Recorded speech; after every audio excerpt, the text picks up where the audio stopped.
It's your choice. I would give my heart's desire so that you might see. The first step is to realize that it all begins with you and me. Love can build a bridge between your heart and mine. Love can build a bridge.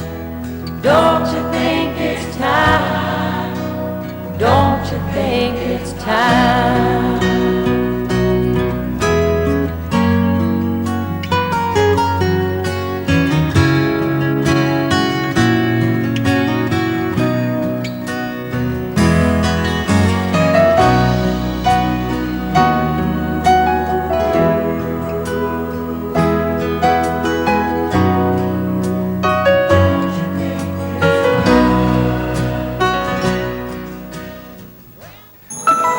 New series on BBC1.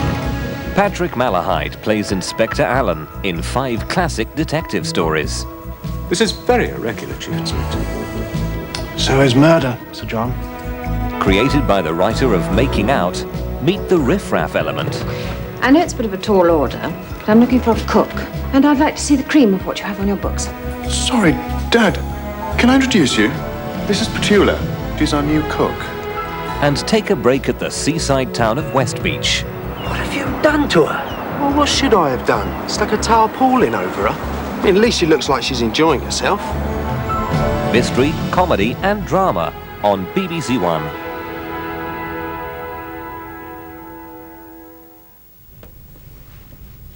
Now on BBC1, the 9 o'clock news with Martin Lewis.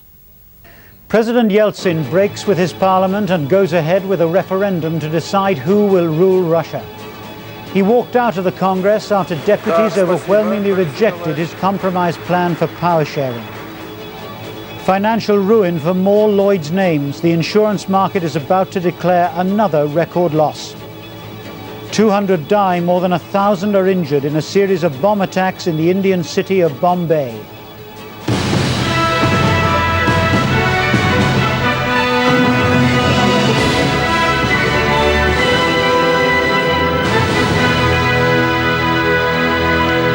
Good evening. President Yeltsin walked out of the Russian parliament again today after it rejected what he called the final option, a plan for them to share power. The parliament also decided Yeltsin would be impeached if he went ahead with a referendum to decide which of them should rule Russia. But the president is now staking all on just such a referendum and threatened to take additional measures to make sure it goes ahead. Both sides are talking of the dangers of civil war, which has alarmed Western governments. But tonight, President Yeltsin reassured the United States that he remains committed to democracy, human rights and civic order. Through a swirling Moscow snowstorm, deputies arrived at the Kremlin's Grand Palace today for what may turn out to be their final showdown with Boris Yeltsin. The president, who said he had wanted a compromise, now issued an ominous warning instead. If these proposals are not passed, I shall have to seriously consider taking additional measures to preserve the balance of power in this country. Some deputies thought that meant Mr. Yeltsin was about to declare emergency rule. One hardliner got up and said that trucks full of armed troops were already approaching the Kremlin. It proved to be a false alarm, but the president's adversaries are nervous about what he'll do next. I told you from the beginning, only one question right now, a crucial question, is left open. Would he dare to use military force or not? Throughout this Congress and in the days leading up to it, Mr. Yeltsin's opponents have pushed his patience to the very limit, testing him, almost willing him to do his worst against them, in the full knowledge that the president can be unpredictable and volatile. And when a crucial vote went against Mr. Yeltsin, he stormed out of the Congress Hall for the second day running. This time his government walked out as well, with his deputy prime minister warning that Russia is on the verge of a revolution. Then, amid chaotic scenes outside the Congress chamber, Mr. Yeltsin's spokesman announced that the president had abandoned attempts at a power-sharing compromise. Instead, he's called his own referendum, in which Russians will be asked next month who they trust to lead them, Mr. Yeltsin or the Congress. Many won't bother to vote, but it's clear most people do prefer the president. На стороне Ельцина. Конечно, Ельцин. Ельцин. Already promising their support for the president are miners from Russia's biggest coalfield in Siberia. They've promised to go on strike if the Congress continues to oppose him. The Yeltsin camp believe they will win a referendum on who rules Russia. I think people will support the president in this very difficult and rather dramatic situation. But recently, Mr. Yeltsin's had to cultivate the powerful leaders of Russia's regions and republics because some of them are hostile to Moscow and they may well refuse to hold a referendum at all. This evening, though, pro-Yeltsin demonstrators marched on the Kremlin. They're delighted that their hero has finally decided to ignore the Congress and do what he does best, appeal directly to the hearts and minds of his people. Ben Brown, BBC News, Moscow. Lloyds of London, Britain's largest insurance market, is heading towards its biggest ever losses. The BBC has learnt that the losses, which apply to Lloyds' business in 1990, will exceed even the £2 billion shortfall for 1989. In the spring sunlight this afternoon, Lloyd's steel and glass fortress is under silent siege, fighting for its very existence in the face of overwhelming losses. Last summer, the outgoing chairman of Lloyds broke news of the record deficit for 1989, the last year for which accounts are complete. He told investors, "I just hope this won't ever happen again," but now it has. In his last market report, David Coleridge conceded this would be another tough year, but said the corner had been turned. He wrote, "I regret many syndicates won't see a return to profit, but they should show some improvement over the previous year." However, sources at the very heart of the insurance market are now convinced the losses published this summer will actually exceed last year's £2 billion shortfall, which means the threat of financial ruin, which thousands of investors had prayed was receding, is now back with a vengeance. There are 20,000 investors or names who've staked everything they own against a share in the profits during the good years at Lloyds. After 20 years of healthy returns, profits peaked in 1986 with a surplus of more than £500 million. But then the collapse began, which culminated in the record £2 billion loss for 1989, reported last summer. Now, authoritative sources forecast 1990's shortfall, reported this June, will be £2.4 billion or more. Clive Francis, an investor who's already lost his home and £3 million to Lloyds, describes the latest news as devastating. All around, people in fact are losing their homes, are losing their farms, losing lands which have been in their families for generations. And this year's demands for cash are already arriving. I thought that 1989, the year that closed last year, was in fact the trough, and that this year would be better. But in fact, my results this year are 60% worse at this stage than last year. I mean, that's come as quite a shock to me. I thought that we were turning the corner. Violent storms which tore across Europe in 1990 and claims to clean up industrial pollution in the United States have swollen this year's losses. But angry investors don't accept the deficit is just bad luck. They're suing Lloyds, alleging market professionals dumped losses on unwary investors and took unreasonable risks with their money. Among the rebels are dozens of Conservative MPs. We're getting many, many letters and a lot of pressure now from people in our constituencies, really concerned people who are having to sell their homes in order to pay the Lloyds losses. It's a disgraceful situation. How do I think the business has been run? In a few words, I think it's been run damn badly. How do I think the business has been run? In a few words, I think it's been run damn badly. Empty desks at Lloyds attest to a hemorrhage of business. A third of all names have resigned in the past 5 years. More would go if they could only clear their debts. Unless that exodus can be reversed, the market will collapse. Managers at the very highest level of Lloyds now clearly recognise the scale of the crisis. The chairman has given his staff until April to come up with a rescue package that will save Lloyds from self-destructing. And our apologies for the obvious but slight editing problem with that story. At least 200 people have been killed and more than 1,000 injured in a series of bomb explosions in the Indian city of Bombay. Targets included the city's stock exchange and the railway station. It's not yet known who carried out the bombings. The government has declared a nationwide state of alert. The skyscraper which houses Bombay's stock exchange was the scene of the first explosion. A devastating blast in the car park under the building caused walls and a ceiling to cave in. In all, at least 50 people were killed. The city's hospitals were inundated with victims and relatives desperately searching for survivors. Indian intelligence agents have been rushed to Bombay and the army has been put on alert. It's not clear who was responsible. Because of the size and sophistication of the blasts, most were caused by car bombs, sources in Bombay say they're unlikely to be the work of militant groups based in India. Tonight, the Indian Home Minister made a veiled accusation against Pakistan, and there's speculation that the bombs may be connected to the Hindu-Muslim violence in January. Ever since January, Bombay has been in a state of very considerable tension, everybody suspecting their neighbours. And it may be that the bombers today really wanted to feed off that atmosphere of tension in which almost any rumour is likely to be believed.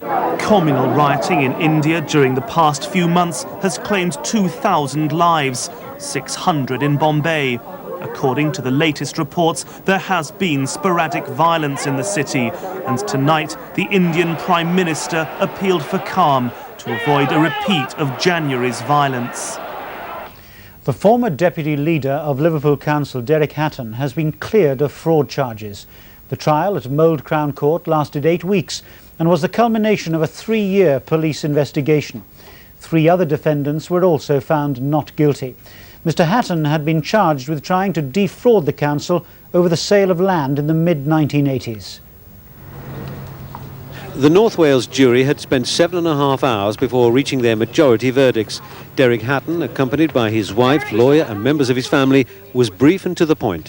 Absolute and total relief. It's been 3.5 years where the family have been put through things that they never, ever deserved to be put through, where the businesses have seen to be bust, where the whole thing, I mean, questions have got to be asked, and very, very important questions, and very serious questions about why all this went on. In court, the jury had returned not guilty verdicts on 6 charges concerning the sale of 2 car park sites between 1986 and 1988. The huge relief among the 4 defendants was clearly visible. Derek Hatton gulped, then winked and smiled at the press gallery. His ordeal was over. Codenamed Operation Cheetah, the police investigation into Liverpool City Council land deals began 3 years ago. At the heart of the inquiry was Derek Hatton, the former deputy leader of the council. In a highly publicised and wide-ranging inquiry, police interviewed numerous businessmen, city councillors and council officials. Dozens of allegations were examined. In the end, Mr. Hatton and 4 others, including 2 other former councillors, went on trial facing between them 3 charges. 4 had been thrown out at pre-trial review. 2 city car parks were the subject of the remaining charges. The prosecution claimed that the Manisters Lane site had been sold below market value after Mr. Hatton had induced the Estates Committee chairman to swing a crucial vote. A second car park at Brownlow Hill was sold in the same way, said the prosecution. But all the allegations were rejected, and tonight Derek Hatton attacked the whole basis of the Merseyside police inquiry. You're talking about the Assistant Chief Constable of Liverpool, standing up, 3.5 years ago, saying that this was going to be the greatest fraud investigation and trial since Poulsen. It then came down to 2 scrappy, grotty bits of land, which nobody since Adolf Hitler had showed any interest in. Merseyside police said at a news conference that the court had disposed of only one aspect of Operation Cheetah. Because a number of associated issues are still under consideration, it would be quite wrong to make any further comment which might be prejudicial to these matters. But for Derek Hatton, his wife and son Ben, the next move was a family celebration, and then a consultation with his lawyers over whether to take legal action against Merseyside police. Controversy surrounded Derek Hatton's term in office at Liverpool City Council in the 1980s. Although his radical plans to solve the city's housing crisis won him a measure of popular support, they also brought him into conflict with Labour's national leadership and led to his expulsion from the party. The one thing Derek Hatton could never be accused of was lacking belief in himself. Barred from political office, the one-time hero of the hard left embraced capitalism. Running his own public relations company, he advised corporate clients on how to do business with local authorities. This demonstration here today. In the 80s, he'd come to personify the rise of municipal socialism, and in particular the growing influence of the militant tendency. As deputy leader of Liverpool City Council, he was able to push through a radical agenda, brushing aside all opposition. His policies led to a head-on clash with a Conservative government determined to limit council spending. With Liverpool facing bankruptcy, council workers were told they'd lose their jobs if the city wasn't bailed out. By this stage, the Labour Party had had enough. To end in the grotesque chaos of a Labour council hiring taxis to scuttle round the city, handing out redundancy notices to its own workers. He was eventually expelled from the party, defiant to the end. And as a result of their failure to set a rate, Liverpool's rebellious Labour councillors were barred from office. In power, Derek Hatton committed the council to build 5,000 houses, and the pledge was honoured. But there are still sharp divisions in Liverpool over the legacy he left the city. It's there for all to see. We built 5,000 houses, opened 6 new sports centres, created 1,000 jobs, took on more apprentices than had been taken on in the previous 10 years.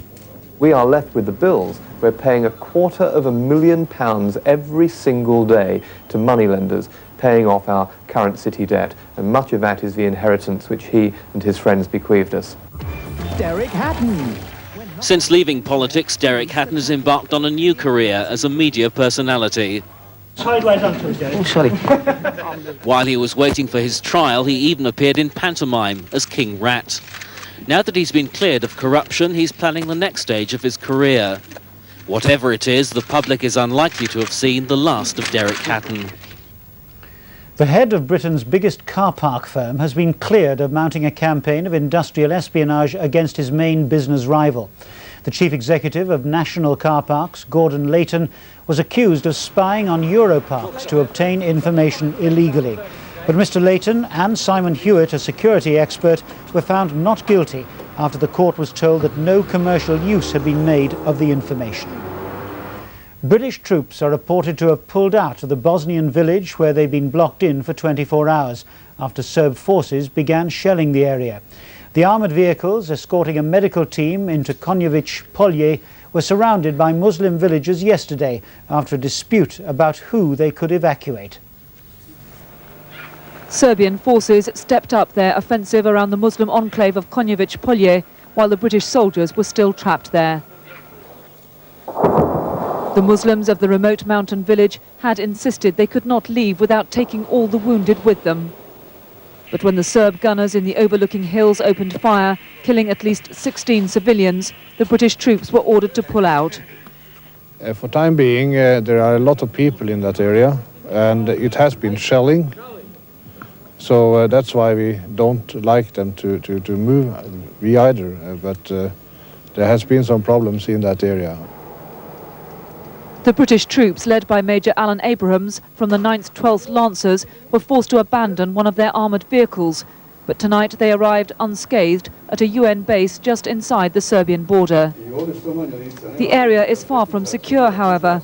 Bosnian Muslim artillery launched a rare attack across the border into Serbia, killing at least one woman civilian in the town of Banja Koviljaca shortly before the British contingent arrived. The local Serbian commander said the latest offensive against the Muslim pockets of eastern Bosnia was in response to that attack. The Serbs are certainly taking casualties, but while their leaders prepare to resume peace talks on the division of Bosnia along ethnic lines, Serbian fighters are continuing to seize more territory from the Muslims. Carol Walker, BBC News, on the Bosnian border. The governor of Hong Kong, Chris Patten, has defied the Chinese government and published his plans to give the colony greater democracy before it passes to China's control in 1997. Mr. Patten had delayed publication in the hope of persuading the Chinese to return to negotiations over Hong Kong's future. There was brinkmanship up to the last minute as the governor arrived as the bearer of bad news. Mr. Patten's ultimatum to China had just run out, so all he could do was press ahead with his controversial democracy reforms. It has so far still not proved possible to resolve the differences between the British and Chinese sides that stand in the way of talks getting underway. His decision was welcomed by elected Liberal councillors who'd feared a kowtow to China, but others criticised the governor's action as not being constructive. We still hope that they go back to the negotiation table. We urge the Chinese government and the British government, because it is important that they do so. We cannot envisage a situation that they confront each other for the next 4-some-odd years. It could be at least 12 days before the debate begins here on the Patten legislation, which is designed to give Hong Kong more say in its own affairs before Peking takes over. At Government House tonight, Mr. Patten talked of the frustrations of dealing with China. I think it's very disappointing both for me and my colleagues in government and for the community. We'd leant over backwards in the last few weeks to try to be as accommodating as possible, but I don't think people should confuse being accommodating with not having a backbone or not having any principles. And at the end of the day, China was pressing us, for example, on the question of membership of the team at the talks in a way which was wholly unacceptable. China was trying to really cut out Hong Kong government officials. The business community reacted adversely. The Hong Kong stock market plunged over 200 points. Many tycoons here disagree with the governor's tactics.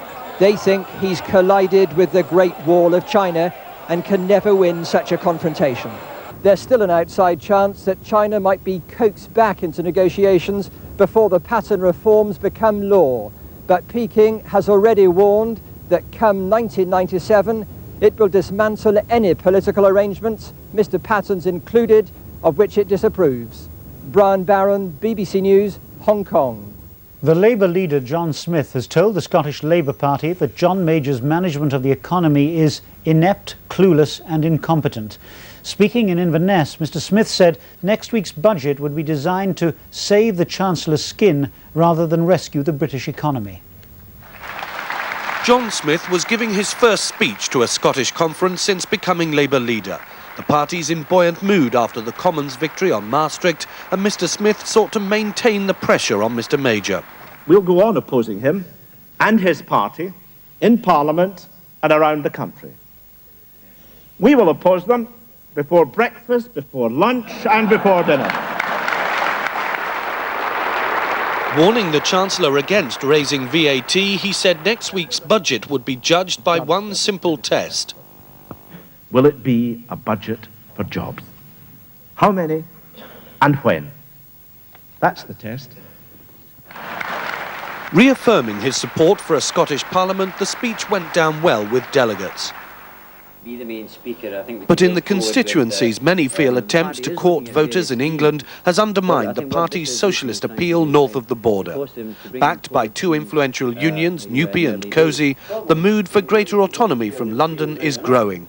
Labour has to have a Scottish flag as well as a red flag, and certainly it needs a red flag flying in Scotland. It's not necessarily the same in the south of England. The pressure for change has resulted from the rise of Scottish militant in the housing schemes of Glasgow.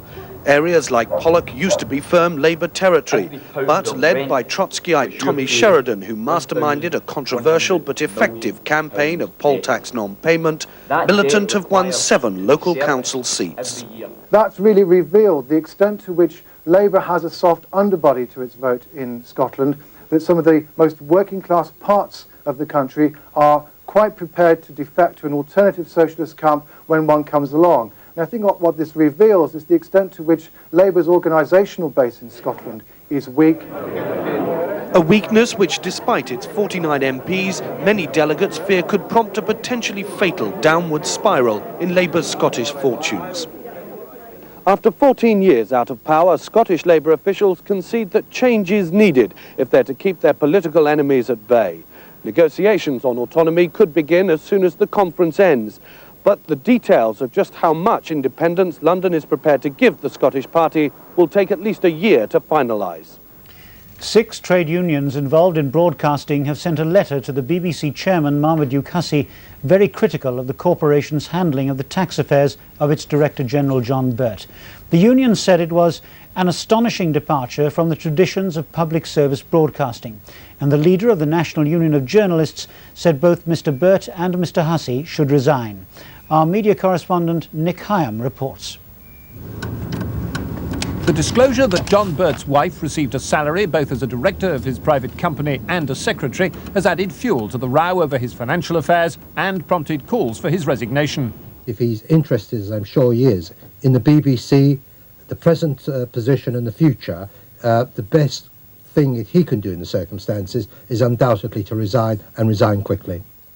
But there was also praise from some MPs for the prompt way John Burt had acknowledged that his tax status was inappropriate and had joined the BBC's staff. Instead, there was criticism of the BBC's chairman, Marmaduke Hussey, and the vice-chairman, who approved the payment of Mr. Burt through his company. A grouping of all the main trade unions at the corporation today sent a strongly worded letter to Mr. Hussey. They express concern at the lack of judgment shown by the governors and Director General, and they say the decision to employ Mr. Burt as a freelance was an astonishing and dangerous departure from the traditions of public service broadcasting. They say the chairman and vice-chairman should have apologised, but one signatory of the letter goes further. My own union, the National Union of Journalists, has written to Mr. Hussey calling on him to resign. We've also written to a letter to the Board of Governors urging them either to endorse the resignation of Mr. Hussey or to sack him. The BBC tonight was making no comment, but some of the corporation's governors are reportedly unhappy at the way this affair has been handled from the start. They're expected to raise the issue at a regular meeting of the governors next week. The BBC has just announced that it will be axing its controversial soap opera Eldorado when the present run finishes in the summer. The BBC has spent £10 million on producing the soap and building the set in Spain, which had been aimed at attracting large early evening audiences. But viewing figures slumped to below 3 million. The new controller of BBC1 said figures had improved recently and the decision had been a very hard one. I think it would have required a very long time and a very long commitment, and I think everybody involved believed that it needed another year to kind of bring itself around if it were to do that. And I didn't have enough confidence to believe that it would necessarily come around in that time. The first round of voting in the French general election takes place in just over a week, with the polls pointing to a crushing defeat for the ruling socialists. The party has been damaged by high unemployment, a string of scandals, and the public's wish for a change. A housing estate in Lille in northern France, and the socialist candidate is out looking for support. Bonjour madame, je suis Bernard Roman, je suis adjoint maire. At the moment, his party holds the constituency with a sizable majority. It may not hold it for much longer. The socialists have been in power for 10 of the last 12 years. The opinion polls reflect a national feeling that they've been there long enough. Throughout France, soup kitchens like this one provide food for the poor and unemployed. 12 years after François Mitterrand was elected president, demand has risen to the point where the organisers have to operate a means test. The campaign is dominated by the issue of unemployment. The left is going through the motions of defending its record, but that's not easy. When we started, there were 1.5 million unemployed people. Now there are 3 million. The number has doubled. It's a real failure. Are we to blame for it? Yes, sure. Recently, the local paper here in Lille accused the socialists of involvement in a financial scandal. There have been many such accusations nationwide. People expected better of the left. The damage to the party has been enormous. This whole region used to be a fortress of the left, but faith in the socialists has crumbled. The socialists know and accept that this general election is already lost, and already they're looking to the election of a new president in 2 years' time, and to the rise of a new political grouping out of the ashes of the old Socialist Party. Leading socialists, such as Michel Rocard, are calling for a big bang after the election, a political explosion in which the old parties based on class and background will vanish. Que la période immédiate se prête mal à ce big bang politique auquel j'aspire. He wants to create a new grouping of socialists, ecologists, human rights campaigners and moderates. He and his friends believe the Socialist Party created by François Mitterrand has had its day. The voters, it seems, agree. More on Newsnight, 10:30, BBC 2. From the 9 o'clock news, good night. Have a relaxing weekend.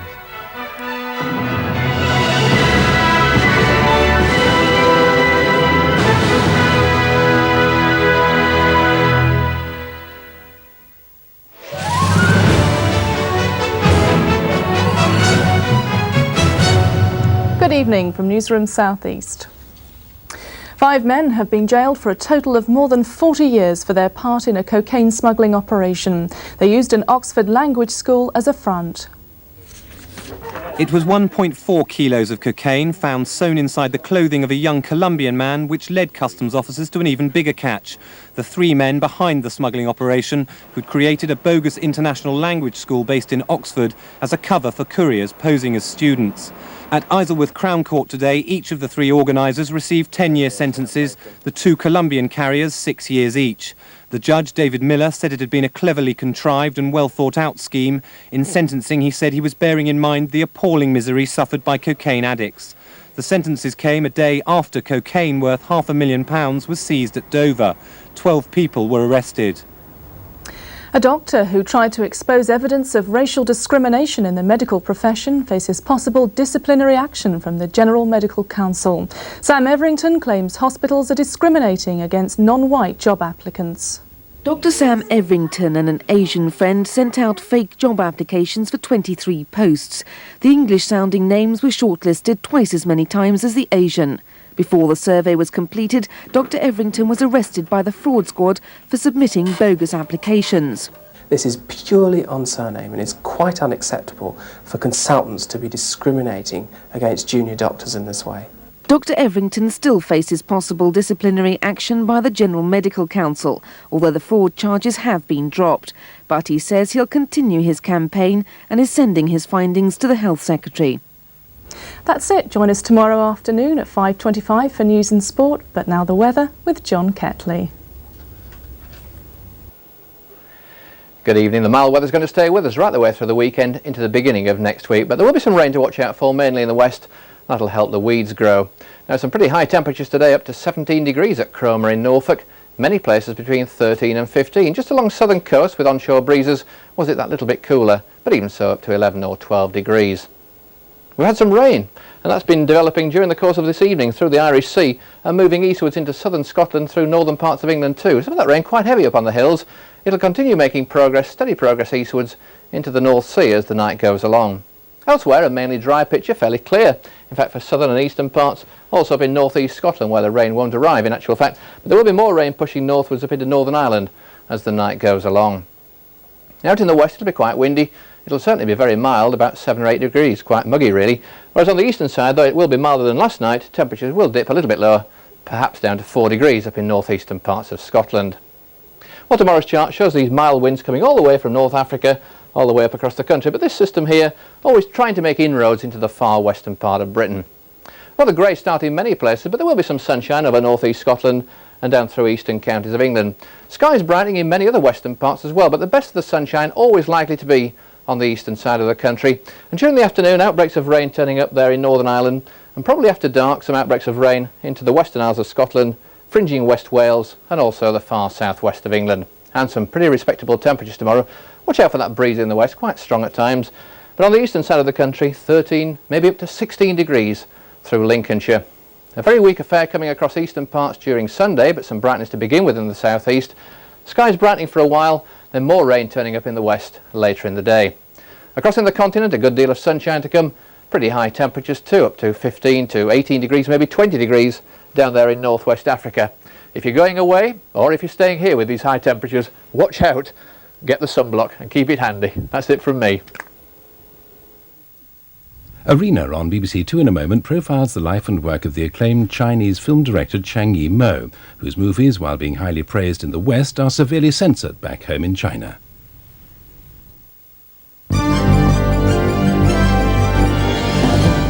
When an FBI agent tracks down a wanted man, if you try to escape, I'm authorized to stop you any way I see fit. the problems really begin. You look like me. With a little inspiration, John Buckner, FBI. It's freedom time. anything can happen. I've been abducted by the Vienna Boys Choir. Don't push it, buddy. Dennis Hopper and Kiefer Sutherland star in the manic movie Flashback. Next Friday, 9:30 on BBC1. How come everything is starting to look so weird? For the same price as a day's BBC, you can buy this picture. Hook. The BBC, the best value television and radio there is. And now it's back to BBC One's Night of Comic Relief.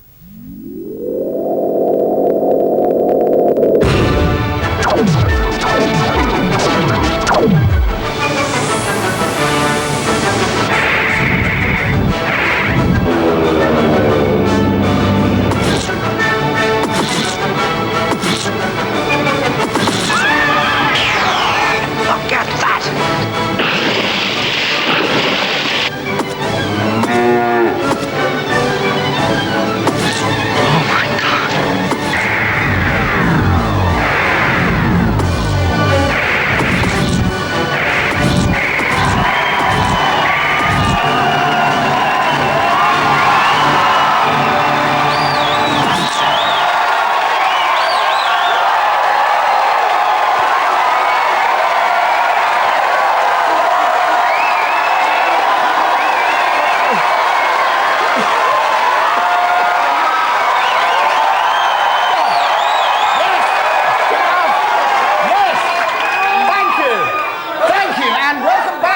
Comic relief for some post-watershed fundraising fun.